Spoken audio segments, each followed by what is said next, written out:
അങ്ങനെ ഞങ്ങളുടെ കല്യാണ ഗിഫ്റ്റ് ആയിട്ടുള്ള മൂന്നാമത്തെ സ്റ്റേക്കേഷനാണ് ഞങ്ങളിന്ന് പോണത്. വാഗമണ്ണുള്ള വിൽമൗണ്ട് ഹോം സ്റ്റേ ആണ് കേട്ടോ.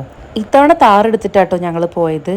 അങ്ങനെ കുറേ ആയിട്ട് പോകണമെന്ന് വിചാരിക്കുന്ന സ്ഥലത്ത് ജെയ്മോൻ ഞങ്ങൾക്ക് സ്പോൺസർ ചെയ്ത് തന്നു. ജെയ്മോൻ ഒരു ബിഗ് താങ്ക്സ്. ഈ കാണുന്നതാണ് ഡോമിന്റെ ഒരു ഔട്ട്സൈഡിൽ നിന്നുള്ള വ്യൂ. ഇവിടെ ടോട്ടൽ 9 ഡോം ഉണ്ട്. അപ്പോൾ ഞങ്ങൾ ചെന്ന സമയത്ത് വലിയ മഴയോ അല്ലെങ്കിൽ മഞ്ഞൊന്നും ഉണ്ടായിരുന്നില്ല, പക്ഷെ നല്ല തണുപ്പുണ്ടായിരുന്നു. ഞങ്ങളുടെ റൂമിന്റെ ഒരു ഉൾഭാഗം ഇങ്ങനെയാണ് കേട്ടോ. നല്ല ഭംഗിയിൽ അവര് ബെഡൊക്കെ ഡെക്കറേറ്റ് ചെയ്തിട്ടുണ്ട്. ഇത് കണ്ടു കഴിഞ്ഞാൽ നമുക്ക് പരത്താനൊന്നും തോന്നില്ല. പിന്നെ അതിന്റെ ഫ്രണ്ടിലായിട്ട് തന്നെ ചെറിയൊരു സിറ്റിംഗ് സ്പേസ്, നല്ലൊരു ചായയൊക്കെ കുടിച്ചിങ്ങനെ മഴ നോക്കിയിരിക്കാൻ നല്ല രസമാണ് കേട്ടോ. പിന്നെ വേറൊരു രസം എന്ന് പറഞ്ഞു കഴിഞ്ഞാൽ ഇതിന്റെ മേലെ ഒരു ചെറിയൊരു എക്സ്ട്രാ ബെഡ് പോലെ ഉണ്ട്. സോ മേലെന്ന് നോക്കിയാലും നല്ല വ്യൂ ആണ്. അങ്ങനെ കുറച്ച് കഴിഞ്ഞപ്പോൾ നല്ല കോടമഞ്ഞൊക്കെ വരാൻ തുടങ്ങി. അങ്ങനെ ഞങ്ങൾ പുറത്തൊക്കെ ഇറങ്ങി നല്ല ഫോട്ടോസും വീഡിയോസും ഒക്കെ എടുത്തു. എന്താണെങ്കിലും ഇതിൽ കിടക്കണമെങ്കിൽ പൂക്കളൊക്കെ കളയണമല്ലോ.